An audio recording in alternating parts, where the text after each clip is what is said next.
የኦህዴድ ፖፖ በመባል የምትታወቀው አስቴር በዳኔና ከአብይ ትግሬዎች መካከል ደግሞ አሉላ ሰለሞን ከሰሞኑ በአዲስ ስያሜ የተለመደ የዘር ማጥፋት ቅርሻታቸውን አቀርሽተዋል። ለሁለቱም በድንቅ ቁመናቸው ልክ መልስ መስጠት ግድ ይለናልና መልእክቴ በያላችሁበት ይድረሳችሁ። አሁን ትልልቅ ጦርነቶችን ያስነሳው ነገር አሁን ጦር የሚያማዝዘን ብዙ ትውልድ የበላብን ጉዳይ ምን እንደሆነ ልንገርህ። የሆነ ብሔረሰብና የሆነ ሃይማኖት የሀገር ባለቤት ነኝ ብሎ ተቀምጧል እና ድሮ ፌዴራሊስቶች ሲሉት በዚህ ልክ እንደዚህ ሽታው የሚሰነፍግ አይመስለኝም ነበር። በዚህ ልክ አይመስለኝም ነበር። ግን ለካ መሬት ላይ ያለው ሀቅ ይሄ ነው እና አሁን ሲገባኝ ሁሉም ሰው የዘራውን ነው እያጨደ ያለው። ቶለሬት የማያደርግ ትውልድ ተነስቶ እየተበቀላቸው ነው ብዬ ነው በቃ የደመደምኩት። የሆነ ብሔር የሌላ ብሔር ከቅርብ ጊዜ ወዲህ በኢትዮጵያ የሚገኙ የዘር አጥፊ ኃይሎች ሎትሮው የአማራን ሕዝብ ነፍጠኛ በሚል የመግባቢያ ቃል መጥራቱን በአዲስ የዘር ማጥፊያ የመግባቢያ ሐረግ ተክተውታል። የኦሮሞማው መንግስትና የአብይ ትግሬዎች የአማራን ሕዝብ ለመግለጽ የሚጠቀሙበት አዲስ የዘር ማጥፊያ የመግባቢያ ሐረግ የሆነ ወይንም የሌላ ብሔር የሚል ነው። የኦህዴድ ፖፖ በመባል የምትታወቀው አስቴር በዳኔና ከአብይ ትግሬዎች መካከል ደግሞ አሉላ ሰለሞን ከሰሞኑ በአዲስ ስያሜ የተለመደ የዘር ማጥፋት ቅርሻታቸውን አቀርሽተዋል። ለሁለቱም በድንቅ ቁመናቸው ልክ መልስ መስጠት ግድ ይለናልና መልእክቴ በያላችሁበት ይድረሳችሁ። ግልባጭ 1 ለኦህዴድ ፖፖ አስቴር በዳኔ የሆነ ብሔርና የሆነ ሃይማኖት የሀገር ባለቤት ነኝ ብሎ ቁጭ ብሏል በማለት የከረፋ አፏን ከፍታለች። አዎ አማራ ባለ ሀገር ነው፣ ባለ ሀገር ነኝ ብሎ መቀመጡ ትክክል ነው። ትክክል ያልሆነውና የማይሆነው 32 ነገዶችን አጥፍቶ የተስፋፋው ኦሮሞማ የአማራን ሕዝብ መጤ እያለ ከመፈረጅ አልፎ እንኳን ትጥቅህን ቀበቶን አስፈታለሁ ብሎ የአገሪቱን ጦርና የጦር መሳሪያ ይዞ ወረራ ለመፈጸም መሞከሩ ነው። ማን የማንን ቀበቶ እንዳስፈታና እያስፈታ መሆኑን ደግሞ በአይንሽ ከማየት አልፈሽ ራስሽን መግዛት ተስኖሽ እንዲመርዝ እንድትተፊ ያደረገሽ የአማራ ፋኖ ወታደራዊ ድል ነው። ሲቀጥል አማራ የሀገር ባለቤት ነኝ አለ እንጂ ብቸኛ ባለቤት እኔ ነኝ አላለም። ዘመዶችሽ ግን በእነሱ አምሳልና ቁመና ሌላውን በማስገደድ በሞጋሳና መሰል የጭፍለቃ መንገድ አሃዳዊ የኦሮሞማ ሀገር ለማዋለድ ከ16ኛው መቶ ክፍለ ዘመን ጀምሮ ሲዳክሩ ኖረዋል።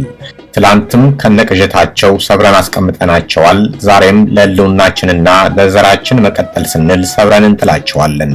ሲሰልስ ፋሽስት ወያኔ ፌዴራሊስት በሚል ያደራጃቸው የነበሩ በተግባር ቀንደኛ አዳዊ የዘር አጥፊ ኃይሎች ምስክርነት የክርክርሽ ማስረጃ ሆኖ መቅረቡ የሚነግረን ብቸኛ ነገር ቢኖር ሲሸኑብሽ የኖሩት የኦህዴድ ካድሬዎች በዚህ ሰዓት ይይዙት ይጨብጡት ማጣታቸውን ነው።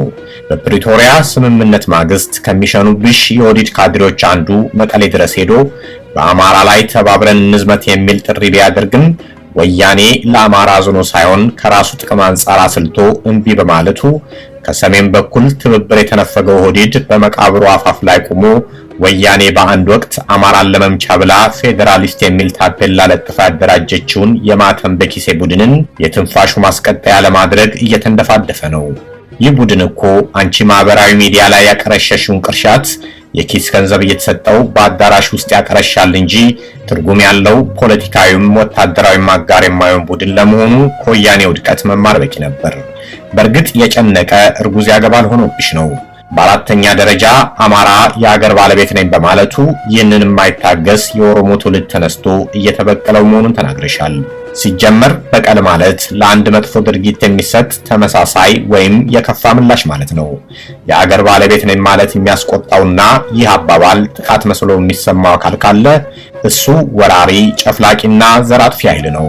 ታሪክን ዋቢ አድርገን በዚህ ኃይል ከ32 በላይ ነገዶች ጠፍተዋል ስንል የነበርነውና የአማራንም ሕዝብ ለማጥፋት የተነሳውን ኃይል ማንነትና ሞቲቭ ባልገባሽ መልኩ ስለነገርሽን ባናመሰግንሽ እንኳን እውነቱን በሌላ አገላለጽ መንገርሽ አውቆለተኛ የአማራ ሊቅ ጥሩ ማንቂያ ነው። የአማራ ገበሬ ፈጣሪ በሰጠኝ መሬትና በርስቴ ላይ ልኑር ማለቱ የኦሮሞ ወጣት አስቆጥቶ ወንዝ አሻግሮ ለወረራ አስነስቷል ካልሽን መልሳችን የሚሆነው የአማራን ህልውና ማረጋገጥና የአማራን የሀገር ባለቤትነት ለማረጋገጥ የኦሮሞን ህዝብ ይሁንታ ማንጠይቅና ማያስፈልገን ህልውናችንና የአገር ባለቤትነታችንን በክንዳችን እንደምናረጋግጥ ብቻ ነው። በአንደኛው መቶ ክፍለ ዘመን አያቶቹ ሲያደርጉት የነበረውን አይነት ቀበቶ አስፈትቶ የወንድን ልጅ አካል ሰልቦ በግንባር ላይ ለማንጠልጠል የሚደረግ የማስገበር ወረራ መቼም እንደማይሳካና ኦህዴድን ከነፖፖቹ ከዚህ ሀገር እንደምናጠፋው እርግጠኛ ነኝ።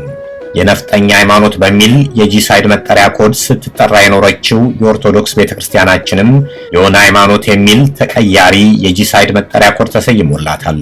ግልባጭ 2 ለአብይ ትግሬው አሉላ ሰለሞን። የአማራ ህዝብ የብሔር ንቃተ ህሊናው ባልዳበረበት ለአማራ ገበሬ ጠላት ደርግ ነው እያላችሁ ለቀሪው የአገሪቱ ብሔረሰቦች ደግሞ ጠላታችሁ አማራ ነው እያላችሁ አብጠው ታከለና መሰል ማይም ባንዳዎችን መልመላችሁ ለስልጣን የበቃችሁበት ዘመን መቼም ላይ ደገም አልፏል። የትኛውንም አይነት እንቅስቃሴ ከአማራዊ የብሔር ጥቅም አንጻር አስልቶ የሚንቀሳቀስ ተርብ ትውልድ ፈጥረናል። እንኳን በዳይፐር የምትንቀሳቀስ የአንተን አያት ቀርቶ የአያላኑ መንግስት እንኳን ማንሸከም ሌላውን ማዝሎ እንዲያሻግረን ማንጠብቅ አማራ ራሱን ችሎና በራሱ የቆመ የኃይል ማዕከል ሆኖ ኦፍ ኮርስ 4 ኪሎ ይመጣል። ትላንት ጦርነት ባላይ ጨዋታ ነው፣ ከአማራ ሱቅ አትግዙ፣ ከአማራ ጋር ቤተክርስቲያን አትጋሩ ብለህ የዘር ማጥፋት አዋጅ ላወጅክበት ህዝብ በምን ሂሳብና ስሌት ነው የአማራ ተቆርቋሪ መስለህ ለምክር የተነሳኸው?